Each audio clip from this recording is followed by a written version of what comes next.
وقت ہم مقام حضرت علی اکبر پہ موجود ہیں۔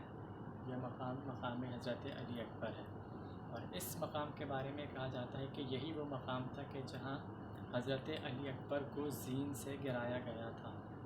امام حسین کا کڑیا جوان بیٹا تھا جسے زین سے ظالموں نے گرایا۔ کس طرح سے گرایا کہ حضرت علی اکبر میدان جنگ میں جب تھے، دیکھا کہ بنی ہاشم کا جوان ہے، بڑھ کے حملہ کر رہا ہے، تو دشمنوں نے کہا کہ جتنے برچی والے ہیں آؤ سب گھیر لو جوان کو۔ جب سب نے چاروں طرف سے گھیر لیا گیا تو اب جب برچی کے وار ہوئے تو ایک برچی حضرت علی اکبر کے سینے میں آ کے پیوست ہوئی۔ حضرت علی اکبر جب زین سے گرے تو ایک مرتبہ بابا کو آخری سلام کہا، اور جب سلام کہا حضرت علی اکبر زین سے گر گئے۔ امام حسین اب جب چلے تو امام حسین ایسے چلے جیسے چھوٹا بچہ کوہنیوں کے بل چلتا ہے۔ امام حسین کوہنیوں کے بل چلتے ہوئے اس مقام پہ حضرت علی اکبر کے لاشے پہ آئے۔ جب اپنے جوان بیٹے کے لاشے پہ آئے تو ایک مرتبہ زور سے علی اکبر کو سینے سے لگایا۔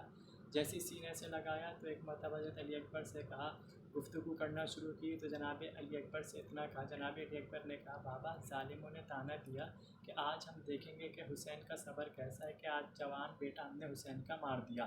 تو ایک مرتبہ جیسے یہ سنا تو امام حسین نے کہا کہ علی اکبر میں آپ کے سینے سے برچی نکالوں گا، حسین ہر مصیبت پہ صبر کرے گا۔